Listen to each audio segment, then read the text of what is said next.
السلام عليكم ورحمة الله وبركاته، ازيكم يا حلوين؟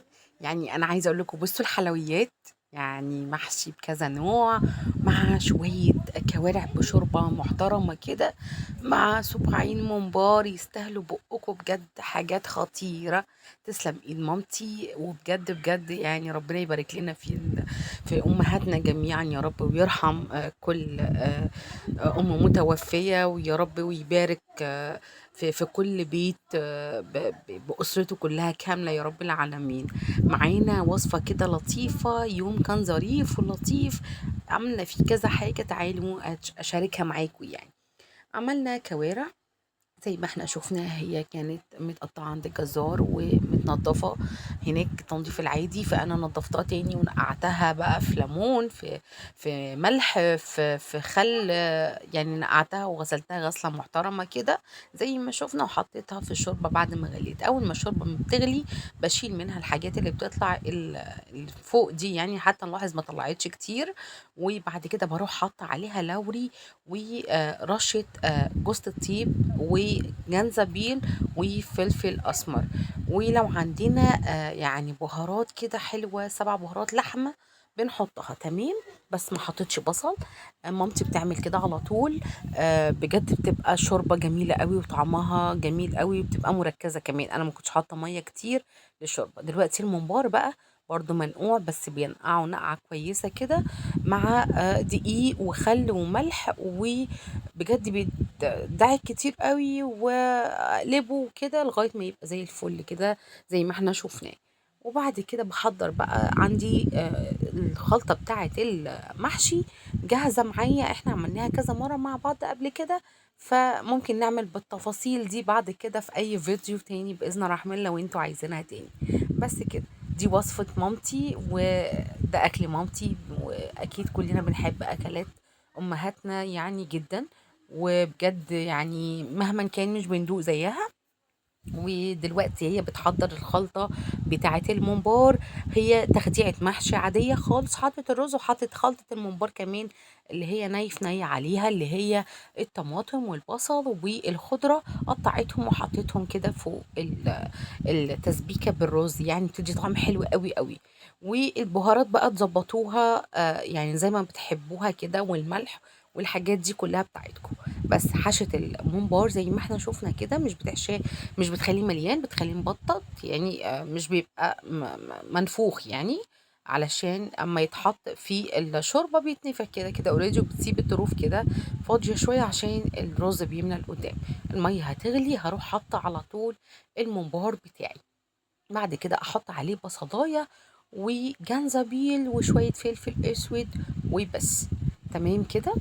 وبعد كده بقى عندي شوية ورق عنب، فأنا سلقتهم على طول، وبعد ما بسلقه بحط معاه أصلا نص ليمونة أو ليمونة في المية، وأطلعه على مية باردة. بس كده هحشي بقى. أنا ومامتي هي كانت هنا بتحشي ورق العنب. وبعد كده انا كمان، انا ورق العنب مش عايزه احطه في حله، انا هحطه في طواجن، وهحط معاهم حتتين كوارع كده. مش نفس اللي بره يعني طريقته، وكده احنا بنعمل حاجه سريعه علشان وقت الاكل يعني وكده. بس كده، فانا هنعمل بقى كل حاجه بالتفصيل ان شاء الله مع بعض، زي اللي بره واحسن من اللي بره كمان، عشان احنا كلنا شيفات في بيوتنا طبعا، وجوانا يعني بيبقى بجد حاجات كتير قوي نحب نعملها لولادنا تبقى احسن من اللي بره كمان. هنعمل كل حاجة مع بعض بإذن الرحمن بالتفصيل، واي حاجة انا تحت امركم فيها. انا حشينا بقى هنا زي ما احنا شفنا البتنجان ورق العنب يعني. هحط بقى هرصه دلوقتي. بصوا الطواجن عندي، كان عندي ماما ما عندهاش طواجن زي بعض يعني، فكان عندها طاجن صغنن شوية كده وطاجن كبير، فانا رصيت من تحت كده طماطم وحلقات بصل، وحطيت عليها حتت كوارع صغننه كده. وبعد كده حطيت عليها ورق العنب برضو تاني.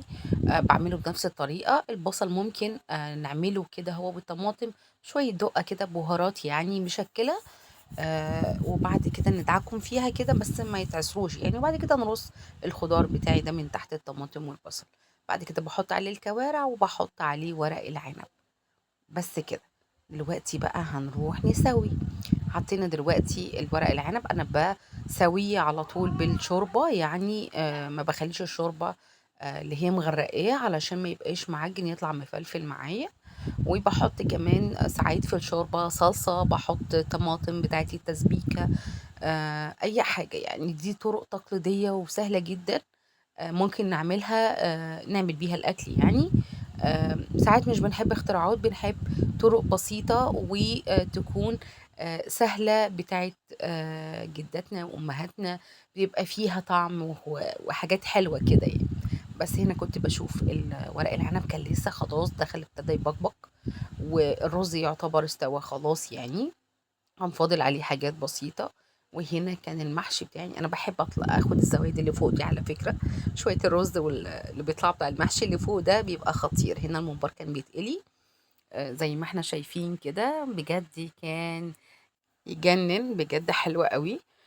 زي ما احنا شايفين كده اهو، بصوا. كان بيفتح النفس كده. كان هنا بقى المحشي خلاص بيبقبق خلاص، كله يعتبر دخل في السوا يعني. وبعد كده ابتدينا بقى يعني بطلعه اللي انتوا التحمير اللي انتوا حابينه يعني. بس كده، ما هو زي ما احنا شايفين شكله بيشهي وحلو قوي، كان طعمه خطير. هنا بقى كانت الكوارع ابتدت خلاص استوت، بغرفها برضو. زي ما احنا شايفين، في ناس بتحبها مهرية قوي او طرية زيادة عن اللزوم، يعني على حسب ده بتاعكم انتوا يعني، اللي انتوا بتحبوه في سواها يعني. وبألف هنا يا رب. أتمنى تكون كانت وصفة خفيفة ولطيفة وظريفة على قلوبكم. ولو عجبتكم ما تنسونيش بقى بلايك وسبسكرايب وتفعيل الجرس علشان يوصل لكم كل جديد مني.